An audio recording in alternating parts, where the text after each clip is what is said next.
Hello, welcome back to Honey of Knowledge. In this video, I will explain you the usage of R for statisticians and economists, or rather statistics students and economics students. Or you can also say for people studying statistics or economics. So now, how do we use R and what exactly is the significance of R for these two fields? Before I jump on to my steps or procedures, I will just like to inform you that I will also make a PDF for the whole steps which I will be telling you. So don't worry if you miss out on something, just watch the entire video and in due course of time, maybe in 2-3 days time, I will upload the PDF and the link for that will be in the description box of this video. So let's get started. So for R, what you need to understand is that first you have to download R, then R Studio has a good user interface. So essentially you have to download two things, the latest version of R and the latest version of R Studio. So let me just start writing the steps on the board also so that you have a good understanding of what we are talking about. So let me erase this and start the steps. Step 1. You gotta download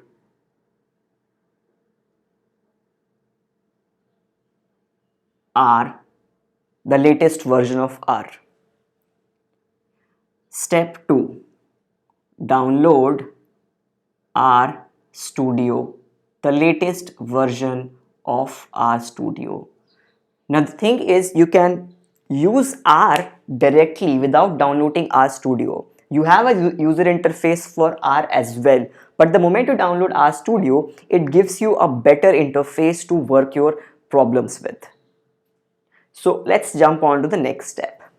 So after downloading R and R Studio, you will open the R Studio application. Now once you open R Studio, what you should start experimenting with is, first, how do we assign variables? Assign variables. Now the operator which we use here is this one. Either we use this thing over here or we simply use equal to. So you can use this strange thing or this equal to. Now you don't need to get worried about how the symbol comes and all. There are shortcuts for getting this symbol, and equal to, you know how to put equal to. So if you are not familiar with this kind of a symbol, forget it. Use equal to always, it works. So you have understood assignment of variables. Next thing is list or vectors.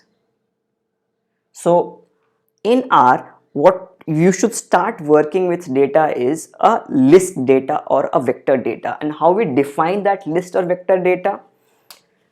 We have something called C, and inside just put in the data using commas, right? So once you put in the data using commas, you can access these elements inside this list using your indices.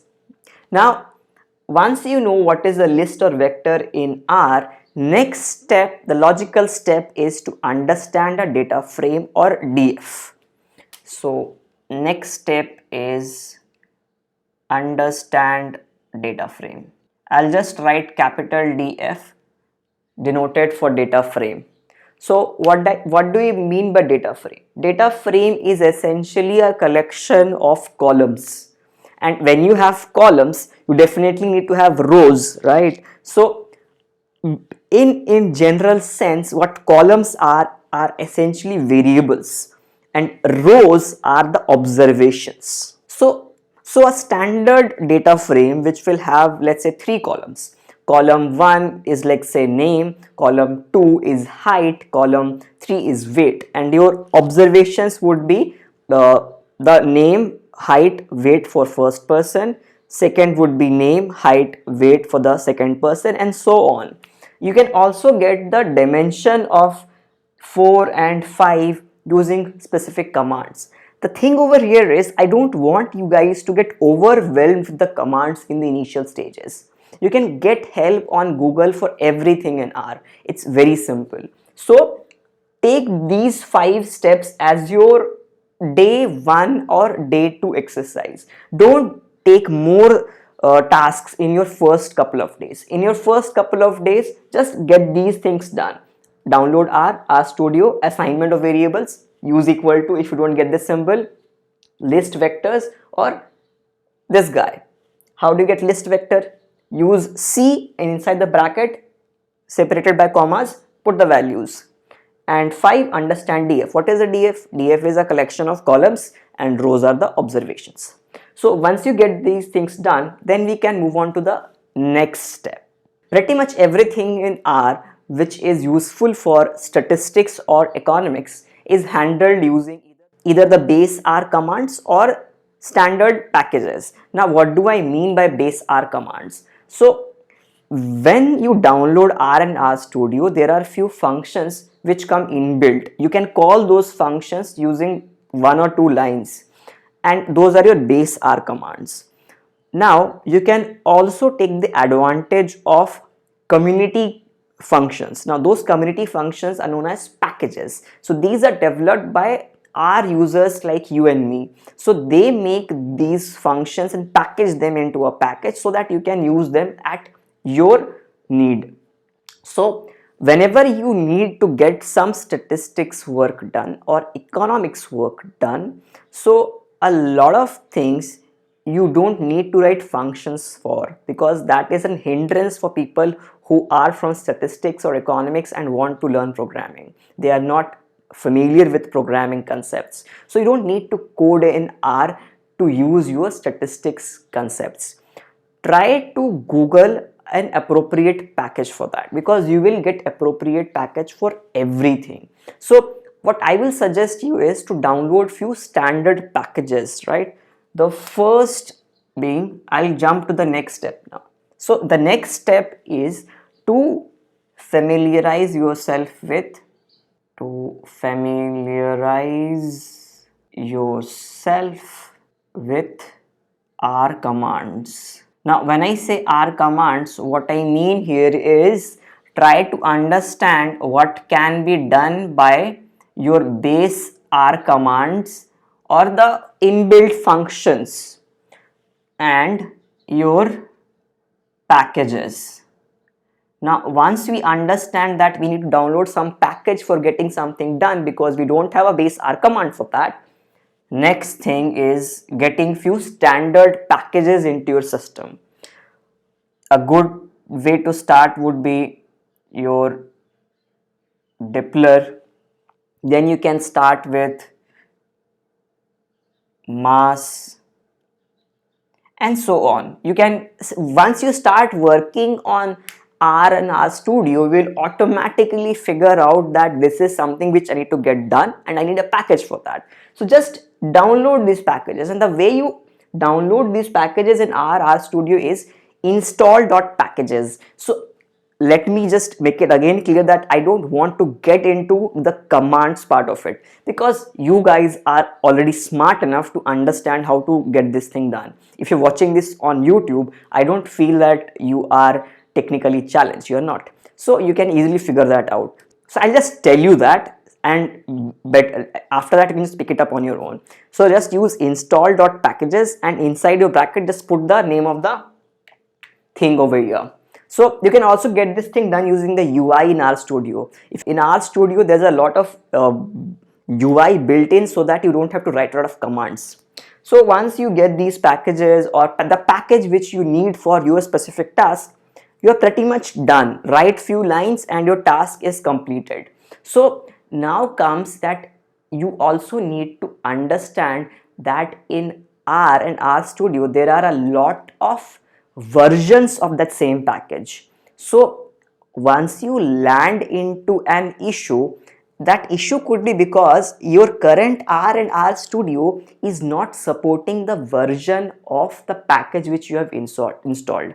So you need to check to understand how to download an earlier version of that same package. So this is an advanced task which I will not tell you over here right now, because that would make this video kind of incoherent. So that's something which you will automatically get into at some point of your R journey, and then you can either Google out, or I will make a future video on that.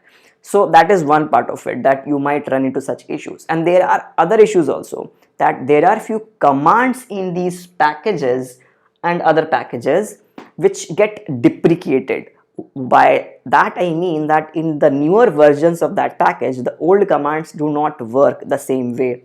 So for that, you need to be sure that do you really need those commands. If you need those commands, you again have to install the previous version of the package. So that is interlinked with your earlier error issue which you might land up into. So this is one advanced error which you might land into. Now the next thing which you need to understand is you can get every kind of plot done on R itself. You don't need to get to a data visualization tool or Excel or anything. You can get all your plots done on R itself. You just need to Google a bit. So as this is an introductory video, I will just tell you the name of a package, and I'll just extend in this step only. There's a package called ggplot. Now it could be capital G, I'm not sure really that it's capital G or small g. You can check it yourself. You can check it yourself. Just Google ggplot, you'll get the exact name of the package, because remembering names is not my forte. So check it on your own. So these are like the few steps which you should go through so that you are able to use R for statistics and economics. Now obviously in future I will add more detailed videos and analysis of how to use R for specific tasks in statistics and economics. And if you have already watched my other videos, I have also done a video on Kaggle dataset using R. The link for that will be over here. So once you are getting familiar with R, then you can jump on to your advanced tasks, and you can also get a segue to machine learning data science from statistics and economics usage. Now I would recommend you to switch to Python the moment you get familiar with R, because almost everything which you can get done in R can also be performed in Python. But the thing is, Python is not essentially suited for statistics work or statistical research. So it might happen that you might not find the workings of Python favorable to you, because even I also did not enjoy Python in the beginning. But now when I know both the things, I work on both the things, I understand there are few things which are better performed in Python, and there are few things which are better performed in R. So it's ideal that you know both the things, R and Python. But again, I like to stress on the fact that tools are not important. Your concepts are important, because if you know the concepts, you will get it implemented using few lines of code, because there are many people who are working on the code part of R and Python, or let for that matter any programming languages. So if you are a statistician, or you're a statistics student or economics student, you should not worry about learning programming languages like a software engineer. Understand how the code works, understand how R and Python work at an elementary level, so that you can use them for your tasks. Don't get bogged down that you don't know programming. You don't need to. You just need to understand how to get your work done. So with this, I will end the video, and let's see if I can make a detailed video on R in some other time. Bye bye.